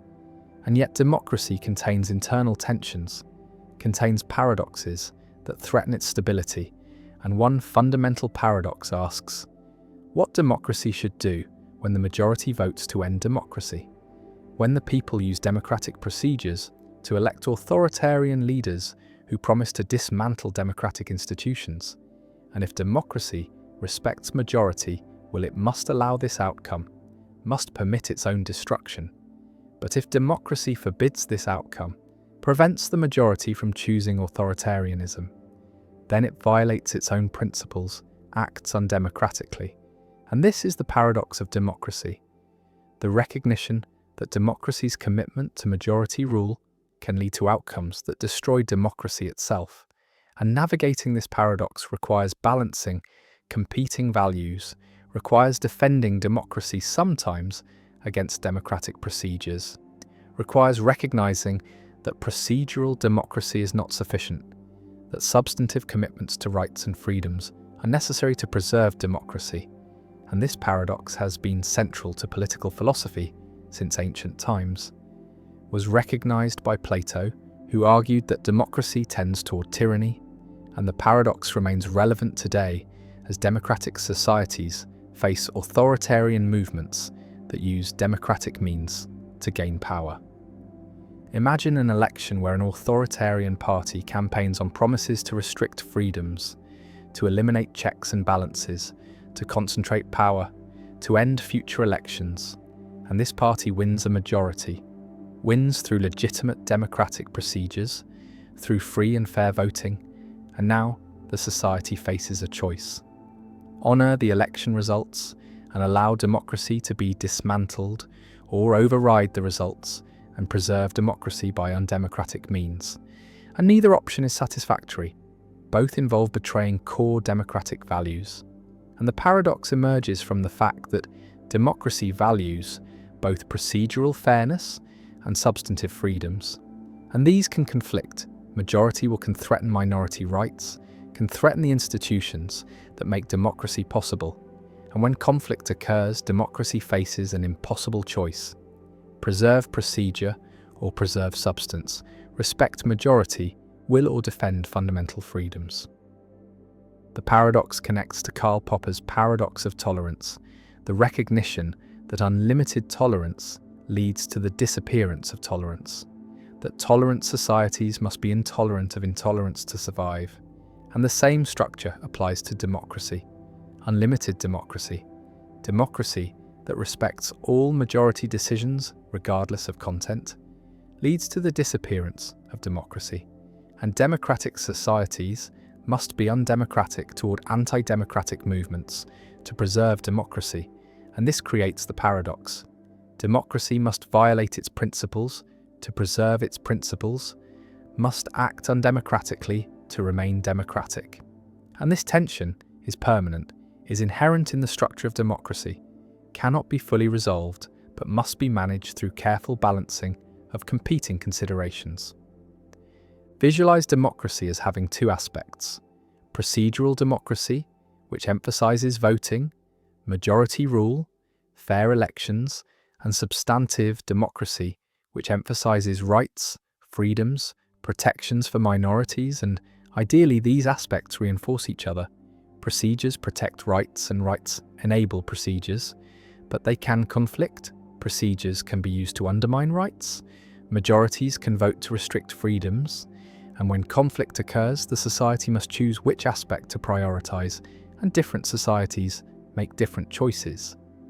Constitutional democracies emphasize substantive protections, have constitutions that limit majority power, protect fundamental rights even against majority will, and these systems accept that democracy involves more than majority rule, involves commitments to principles that cannot be overridden by votes.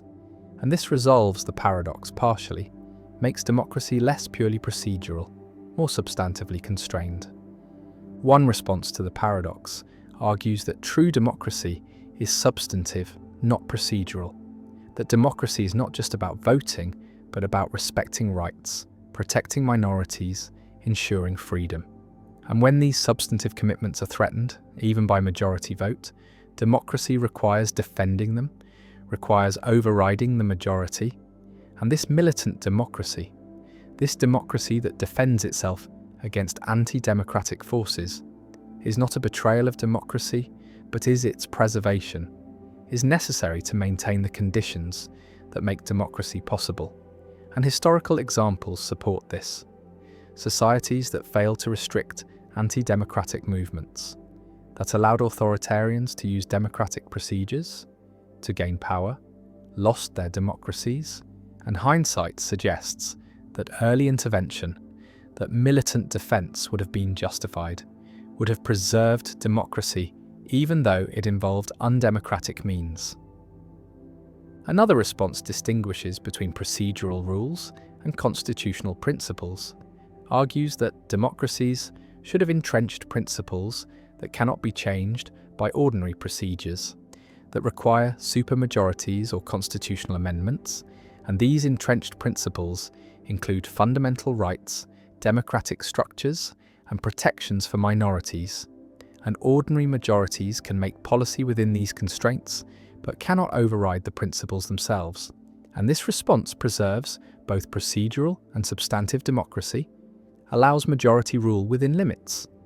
And the paradox is resolved by recognizing that democracy is hierarchical, has constitutional principles at one level and democratic procedures at another, and procedures operate within the framework set by principles, and this framework is not itself subject to ordinary democratic revision.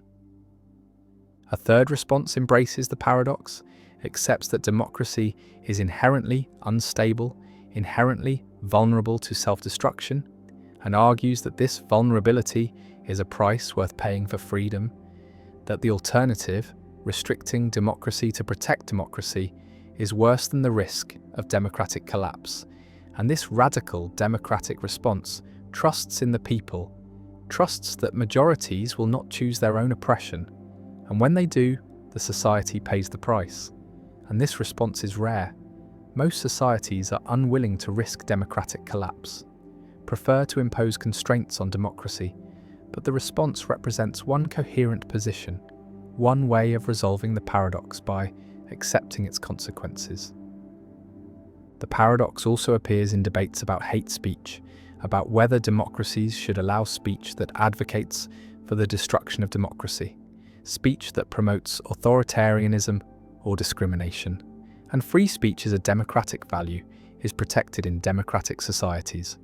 But speech that aims to destroy democracy creates the paradox, and banning such speech seems undemocratic, seems to violate free expression, but allowing it risks democracy's survival. And different democracies resolve this differently. Some ban anti-democratic speech, some allow it, and no resolution is without costs. All involve trade-offs between competing values. The election results are counted, the authoritarian party has won, and the democratic society faces the paradox: honour the results and risk losing democracy, or override the results and betray democratic procedures. And the choice is not theoretical, is faced by real societies, has been faced throughout history, and different societies have chosen differently. Some have preserved democracy by undemocratic means, some have respected procedures and lost democracy, and the paradox remains unresolved, remains a permanent tension in democratic governance. A challenge that every democracy must navigate, must balance procedure against substance, must defend itself without betraying itself. And the paradox of democracy endures as a fundamental problem in political philosophy, a recognition that democracy contains contradictions, that majority rule can lead to minority oppression, that freedom can be voted away, and that preserving democracy sometimes requires limiting democracy, and the tension persists. The balance is delicate, and the paradox remains unsolved, a permanent feature of democratic life. The paradox of confirmation. Why seeing a red apple proves all ravens are black. A scientist seeks to confirm the hypothesis that all ravens are black, and the obvious way to test this hypothesis is to observe ravens, to find ravens and check their colour. And each black raven found provides evidence for the hypothesis, confirms it slightly, makes it more likely to be true. And this seems straightforward, seems like basic scientific method. Observe instances that match the hypothesis and they provide confirmation.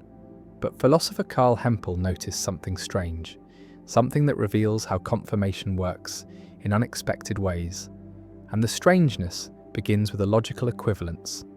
The statement, all ravens are black, is logically equivalent to the statement, all non-black things are non-ravens. These two statements have exactly the same truth conditions. If one is true, then the other must be true. If one is false, then the other must be false. And so anything that confirms one statement should confirm the other, should provide equal evidence for both. But now consider what confirms the statement. All non-black things are non-ravens, and observing a non-black non-raven should confirm it. Observing a red apple provides evidence that all non-black things are non-ravens because a red apple is non-black and is a non-raven. And since all non-black things are non-ravens is equivalent to all ravens are black, observing a red apple should confirm that all ravens are black. And this seems absurd, seems like observing apples in your kitchen has nothing to do with the colour of ravens. And yet the logic is impeccable, and this is the paradox of confirmation, also called Hempel's paradox or the Raven paradox. A puzzle about how evidence works, about what confirms scientific hypotheses, and about whether our intuitions about confirmation can be trusted. Imagine a scientist sitting in a laboratory surrounded by red apples, carefully noting each one, recording that it is red and not a raven, and claiming that this investigation provides evidence about ravens, evidence that all ravens are black. And this seems ridiculous. Seems like the scientist has confused what is relevant to the hypothesis, has mistaken irrelevant observations for genuine evidence, and yet the logical structure is clear. Each red apple confirms that all non-black things are non-ravens, and this statement is logically equivalent to all ravens are black. And confirmation should be closed under logical equivalence. If observation O confirms hypothesis H, and H is equivalent to H, then O should confirm H out, otherwise confirmation would depend on how we phrase hypotheses rather than on what they say. And so the scientist with the red apples is doing legitimate science, is confirming a hypothesis about ravens even though no ravens are involved. And the paradox forces us to either accept this counterintuitive conclusion or reject some principle we thought was obvious about how confirmation works. The paradox reveals tension between formal logic and intuitive judgment. Because formally the argument is valid, red apples do confirm that all ravens are black through the equivalence with all non-black things are non-ravens, but intuitively this seems wrong. Seems like red apples are irrelevant to ravens, and resolving this tension requires either explaining why the formal conclusion is actually correct and our intuitions are misleading, or showing where the formal argument goes wrong, where a principle we thought was valid actually fails. And both options have been pursued, have generated extensive philosophical literature, have produced multiple proposed solutions, none of which has won universal acceptance. Visualize the logical space of all objects, divided into 4 categories: black ravens, which confirm the hypothesis directly; non-black ravens, which would falsify the hypothesis; black non-ravens like coal or blackboards, which seem irrelevant; and non-black non-ravens like red apples, which also seem irrelevant. And the paradox says that observing objects in the 4th category, non-black non-ravens, provides evidence for the hypothesis that all ravens are black, because these observations confirm the equivalent hypothesis that all non-black things are non-ravens, and each red apple, each green leaf, each blue car provides a tiny bit of evidence that ravens are black. And while this sounds absurd, it follows from principles of confirmation that seem undeniable. One proposed solution appeals to background knowledge and prior probabilities, argues that red apples do confirm that all ravens are black, but the confirmation is so tiny as to be practically negligible. Because we have vast background knowledge about the number of non-black things in the universe, we know there are billions and billions of non-black objects, and observing one red apple increases our confidence that all non-black things are non-ravens by an infinitesimal amount, whereas we have much less background knowledge about ravens, and observing one black raven increases our confidence that all ravens are black by a larger amount. And so both observations provide confirmation, but in vastly different degrees. And this explains why it seems pointless to observe red apples when investigating raven colour. Not because they provide no confirmation, but because they provide so little confirmation that the exercise is worthless. And this Bayesian solution preserves the formal logic while explaining the intuition, accepts that red apples confirm the hypothesis, but explains why we correctly ignore them. Another solution challenges the equivalence condition, argues that confirmation is not closed under logical equivalence, that logically equivalent statements can receive different confirmation from the same observation.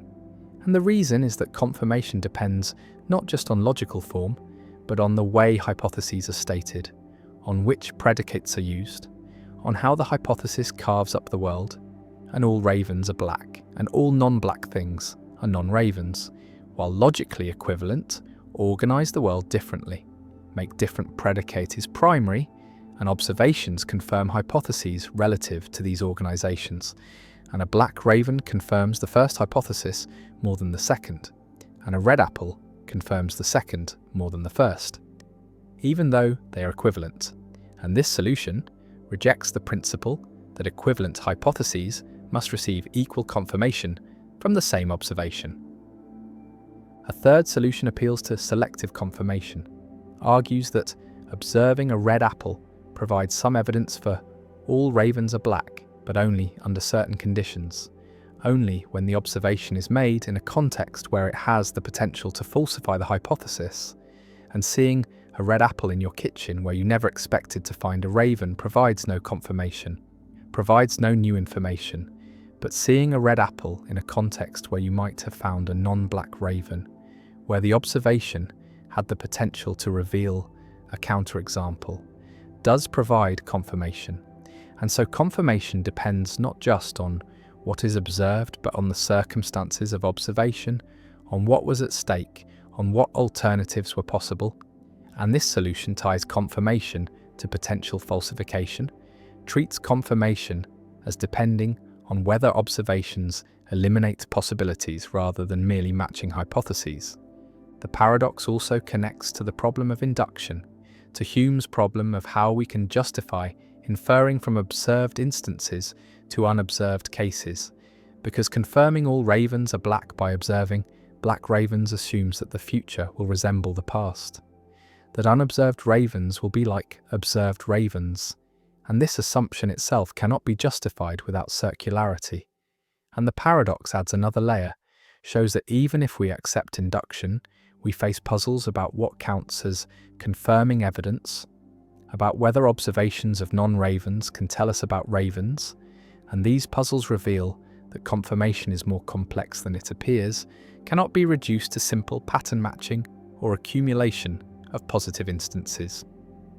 The scientist with the red apples continues recording, carefully noting each observation, and the paradox hangs over the investigation, a question about whether this absurd procedure is actually legitimate science, whether red apples really do provide evidence about ravens, and the answer depends on how we understand confirmation, on which principles we accept, on whether we follow formal logic or intuitive judgment, and the paradox remains unresolved in the sense that different solutions appeal to different intuitions, make different trade-offs, and no consensus has emerged, only a recognition that confirmation is subtle, that evidence works in non-obvious ways, that formal principles can lead to counterintuitive conclusions, and that the relationship between observation and theory, between data and hypothesis, between evidence and confirmation, is more complex than common sense suggests, and Hempel's paradox endures as a classic problem in philosophy of science, a puzzle that continues to challenge our understanding of scientific method, a reminder that even basic concepts like confirmation and evidence conceal difficulties that philosophy has not fully resolved. The omnipotence paradox. Can God create a rock so heavy that God cannot lift it? A theologian proclaims that God is omnipotent, all-powerful, able to do anything, and this claim is central to many religious traditions, reflects the idea that God is unlimited, unconstrained, the ultimate being with ultimate power, and yet a simple question reveals a logical puzzle, a challenge to the coherence of omnipotence. And the question asks whether God can create a rock so heavy that God cannot lift it. And this question seems innocent, but it creates a dilemma. Because if God can create such a rock, then there is something God cannot do, namely, lift the rock. And so God is not omnipotent. And if God cannot create such a rock, then again, there is something God cannot do, namely, create the unliftable rock. And so again, God is not omnipotent. And either way, omnipotence seems impossible, seems self-contradictory, and this is the omnipotence paradox, also called the stone paradox, a puzzle that has troubled theologians and philosophers for centuries, forcing them to clarify what omnipotence means, what powers an all-powerful being could and could not have, and whether the concept of omnipotence is even coherent. Imagine the scenario concretely.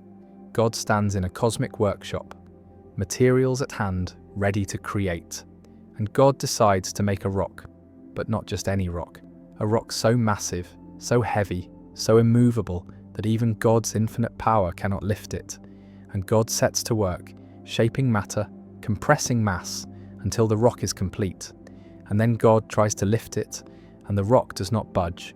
God pulls and pushes and exerts all divine force, but the rock remains on the ground, unliftable. And this seems to show that God is not omnipotent, because there is something God cannot do, cannot lift this particular rock. And yet if God never creates the rock, if God admits that creating such a rock is impossible, then this also shows God is not omnipotent, because there is something God cannot create. And the paradox presents a forced choice. Neither option preserves omnipotence, and the concept seems to collapse under its own logic. The paradox can be generalized beyond rocks. The question could be whether God can create a task so difficult that God cannot complete it, whether God can create a being so powerful that God cannot control it, whether God can make a rule so binding that God cannot break it, and in each case the same structure emerges. Either God can create the limiting thing, in which case God is limited by it, or God cannot create it, in which case God is limited by the inability to create it. And either way, God's power has boundaries, and omnipotence seems impossible. And this suggests that omnipotence might be an incoherent concept, might not be logically possible, might be like a square circle or a married bachelor, something that sounds meaningful but actually combines contradictory ideas and cannot exist. Theologians and philosophers have developed several responses to the paradox, attempting to show that omnipotence is coherent and that the paradox rests on misunderstandings or ambiguities. One common response is to restrict omnipotence to logically possible tasks, to say that God can do anything that is logically possible but cannot do things that are logically impossible, and creating a rock that an omnipotent being cannot lift is logically impossible, is self-contradictory, because omnipotence includes the ability to lift anything, and so a rock that cannot be lifted by an omnipotent being is a logical impossibility like a square circle. And God's inability to create logical impossibilities does not limit God's power in any meaningful sense, because logical impossibilities are not real tasks, are not things that could be done. And so excluding them from the scope of omnipotence is not a limitation but a clarification. Visualize omnipotence as a set of powers: the power to create anything logically possible, the power to know anything knowable, the power to do anything doable. And the set does not include impossible things, does not include making square circles or creating married bachelors or lifting unliftable rocks. Because these are not tasks, are not possibilities, are just combinations of words that do not refer to any coherent state of affairs. And just as we do not think a mathematician is limited because they cannot prove that 2 + 2 = 5, we should not think God is limited because God cannot do logically impossible things, because these are not things, are not genuine constraints on power.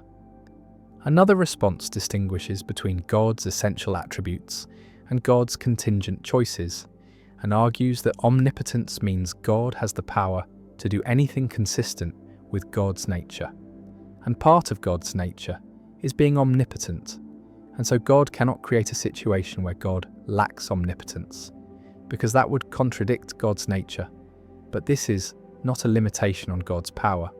It is a feature of what God is. And just as God cannot make God not exist, because God is a necessary being, God cannot make God not omnipotent, because omnipotence is essential to God. And the rock scenario asks God to create a contradiction, to remain omnipotent while becoming not omnipotent, and this is incoherent, and God's inability to do it reflects logical necessity, not weakness. A third response embraces the paradox and argues that it shows omnipotence is paradoxical, is not a coherent concept, and rather than defending omnipotence, we should acknowledge that God's power, while immense, is not literally unlimited, that there are things God cannot do. And this is not a defect in God, but a recognition that power, like any concept, has logical limits. And some religious traditions, particularly in Eastern philosophy, are comfortable with divine paradoxes, with the idea that ultimate reality transcends logical categories.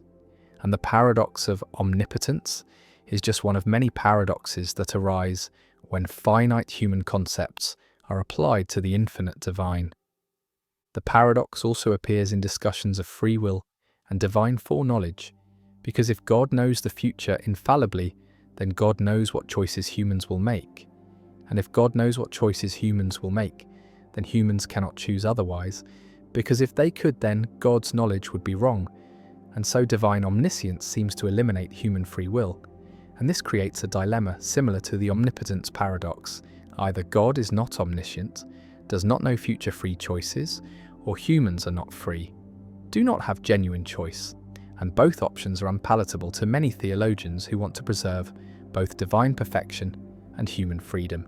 And various solutions have been proposed, involving timeless knowledge, middle knowledge, open theism, but none has won universal acceptance, and the tension remains.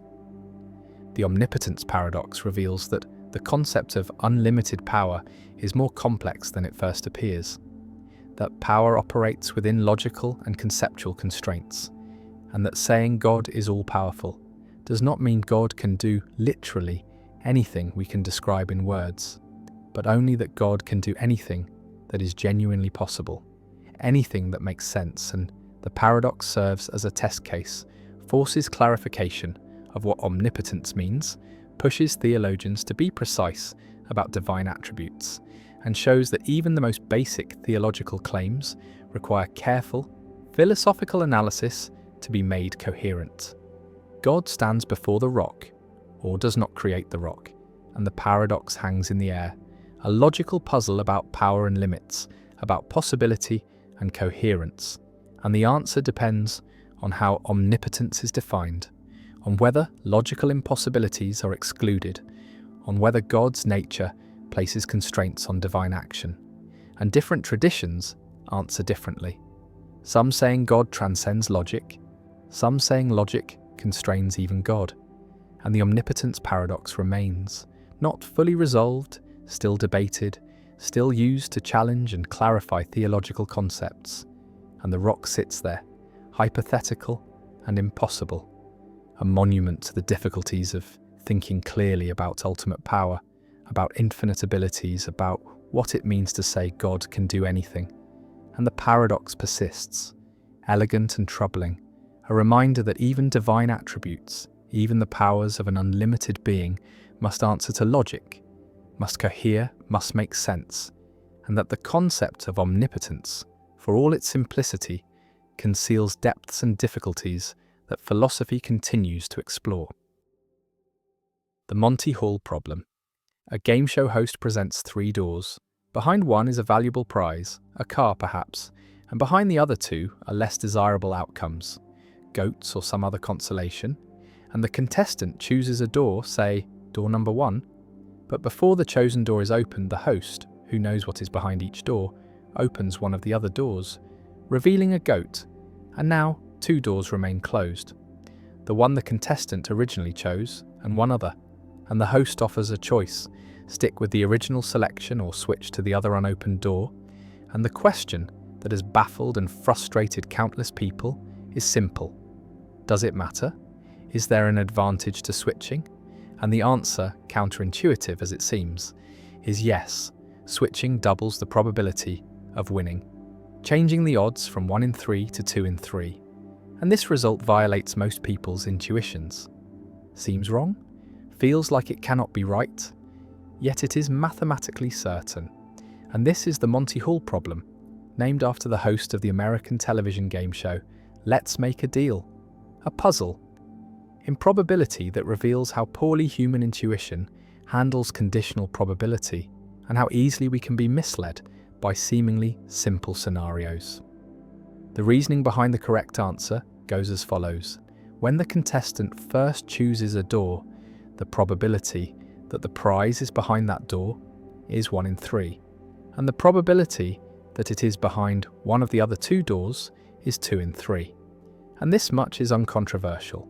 But when the host opens one of the other doors and reveals a goat, showing that the prize is not behind that door, the probabilities do not redistribute evenly among the remaining doors. The original choice still has a 1 in 3 probability of being correct because the host's action did not change the fact that the contestant's initial choice was made with 1 in 3 odds. But the other unopened door now has a 2 in 3 probability because the 2 in 3 chance that was distributed across the 2 unchosen doors is now concentrated in the single remaining door, and so switching to that door doubles the chance of winning. The intuition that misleads most people is the idea that once one door is opened and eliminated, there are 2 doors left, and the prize is equally likely to be behind either, giving a 50-50 chance regardless of whether you switch. But this reasoning ignores the information provided by the host's action, the fact that the host deliberately chose to open a door with a goat. And this deliberate choice is not random. It is constrained by knowledge. The host cannot open the door with the prize and will not open the door the contestant chose. And so the host's action provides information that updates the probabilities in a non-obvious way. A useful way to see why switching is advantageous is to imagine a version of the game with 1,000,000 doors. The contestant chooses one door, which has a 1 in a million chance of having the prize, and then the host opens 999,998 of the other doors, all showing goats, leaving only the contestant's original choice and one other door. And now it seems clear that the contestant's original choice, made with 1 in a million odds, is almost certainly wrong. And the remaining door, the one the host carefully avoided opening, is almost certainly the one with the prize, and switching gives a 999,999 in a million chance of winning. And the same principle applies with 3 doors, just with less dramatic numbers. The Monty Hall problem has been a source of controversy and heated debate, even among mathematicians and statisticians. And when Marilyn Vos Savant, a columnist known for her high IQ, published the correct answer in her magazine column in 1990, she received thousands of letters, many from PhD holders and professionals, insisting she was wrong. And the controversy revealed how deeply counterintuitive the solution is, how resistant people are to accepting it even when presented with mathematical proof. And this resistance reflects broader features of human cognition. The tendency to rely on heuristics and intuitions that work well in most everyday situations, but fail in probabilistic scenarios involving conditional information. The problem also illustrates the importance of conditioning in probability, the fact that probabilities must be updated in light of new information, and that the way information is acquired matters. The host's knowledge and deliberate choice of which door to open is crucial to the solution. If the host opened a door randomly and happened to reveal a goat, then the probabilities would indeed be 50-50. But because the host knows and deliberately avoids the prize door, the situation is different. And this distinction between random and informed selection is subtle and easy to miss. The Monty Hall problem has applications beyond game shows. It appears in medical testing, in legal reasoning, in machine learning, anywhere that probabilities must be updated based on partial information. And understanding the logic of the Monty Hall problem helps clarify how to reason correctly in these more consequential contexts, how to avoid fallacies, how to properly incorporate evidence into probability assessments. The problem also raises questions about the psychology of probability, about why people find certain probabilistic reasoning so difficult. And experiments have shown that even after being told the correct answer and shown simulations that demonstrate it, many people remain skeptical, unable to shake the intuition that switching makes no difference. And this persistence of false intuition, despite evidence, suggests that probabilistic thinking is not natural to humans, that we evolved in environments where simple heuristics like equiprobability were sufficient, and that the kind of careful conditional reasoning required by the Monty Hall problem is a learned skill that requires training and practice. The doors stand closed, one hides the prize, the host knows which. The contestant chooses. The host opens a door, reveals a goat, and offers the choice. And the decision, which seems inconsequential, which feels like a coin flip, is actually a test of probabilistic reasoning, a puzzle that most people get wrong, that defies intuition, that reveals the gap between how we think probability works and how it actually works. And the Monty Hall problem endures, a staple of probability courses, a cautionary tale about trusting intuition, a reminder that the world is full of situations where the obvious answer is wrong, where careful analysis reveals unexpected structure, where what seems like chance is actually determined by hidden information, and the contestant who switches, who overcomes intuition and follows the mathematics, walks away with the prize twice as often, and the contestant who sticks with the original choice, trusting gut instinct, wins only a third of the time. And the difference, the doubling of odds, is not a trick or a gimmick, but a genuine feature of how conditional probability operates and the problem persists, puzzling new generations, frustrating those who encounter it, illuminating those who understand it. A small puzzle with large implications. A game show scenario that contains lessons about reasoning, evidence, and the limits of human intuition.